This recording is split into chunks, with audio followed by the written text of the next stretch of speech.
Now question 4th of trigonometry exercise 8.1 of class 10th. हमें दिया गया है 15 cot A is equal to 8. Find sin A and secant A. तो 15 cot A को हम कैसे लिख सकते हैं?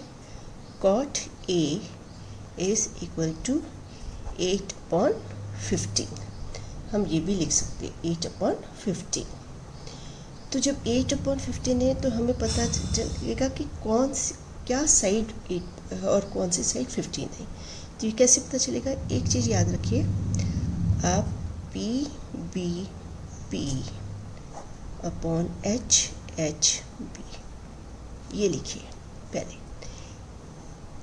इसका क्या मतलब है कि यहाँ पे लिखो sine, this is cos and this is tan. Sine क्या है? Perpendicular upon hypotenuse. कॉस है बेस अपॉन हाइपोटेन्यूज. टेन है परपेंडिकुलर अपॉन बेस. ठीक है, तो ये और इसका अपोजिट, साइन का अपोजिट क्या होगा? कोसिकेंट. और कॉस का अपोजिट सीकेंट. और टेन का अपोजिट कॉट. तो कॉट क्या है? Base upon perpendicular. ये इसका मतलब क्या है? ये बेस है और ये परपेंडिकुलर है. ठीक है, तो जब हमें क्या दिया है? ए. एंगल हमारा क्या है? ए. ये हमारा एंगल है.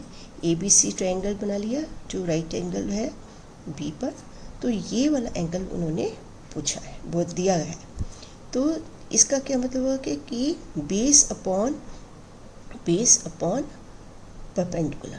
तो यानी बेस क्या हो गया? इसका बेस क्या हो गया?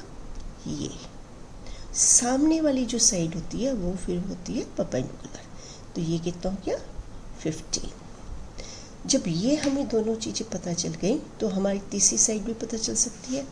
सेम उसी प्रोसीजर से Pythagoras theorem, AC square is equal to AB square plus BC square. ठीक है, ये हो जाएगा. तो ये AC स्क्वायर किसके बराबर हो जाएगा? AB स्क्वायर कितना हो जाएगा हमारा? 64. और BC स्क्वायर यानी 15 का स्क्वायर, 15 का स्क्वायर कितना हो जाएगा हमारा? 225. अब इनको हम जब ऐड करेंगे तो हमारा कितना आ जाएगा? 289. ये हमारा आ जाएगा 289. ये हमारा आया है AC स्क्वायर. अब हम क्या करेंगे? AC निकालेंगे तो हम इसका स्क्वायर रूट लेंगे 289 का. 289 का मतलब है 17. 17 का स्क्वायर जो होता है 289 है, यानी 17 इंटू 17 289.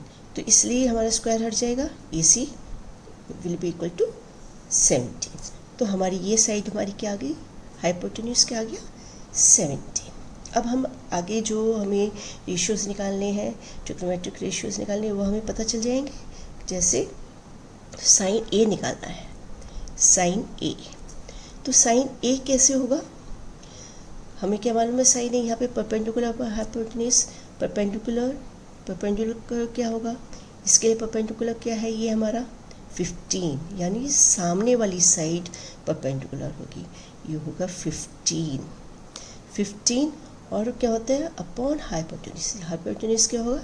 17/17. एक ही आंसर आ गया हमारा. ठीक है, और दूसरा हमारा क्या पूछा गया है? दूसरा हमारा पूछा गया है, क्या चीज़ पूछी गई है? Secant A. तो सीकेंट A हमारा क्या हम लिख सकते हैं? हमें मालूम है सीकेंट A, हम ये अभी बताया ऊपर. सीकेंट A किसके बराबर होगा? सीकेंट A हमारा जो है अपोजिट होता है कॉस के. कॉस के अपोजिट होते हैं. कॉस हमारा बेस अपॉन हाइपोटेन्यूज है, तो सीकेंट हाइपोटेन्यूज अपॉन बेस हो जाएगा. तो हम क्या करेंगे? ये सीकेंट A क्या होगा? Hypotenuse upon base. हाइपोटेन्यूज कितना है हमारा? 17. और बेस हमारा कितना है? 8. तो ये हमारा आंसर आ जाएगा. तो ये यहीं पे क्वेश्चन ख़त्म होता है. Thank you for watching the video.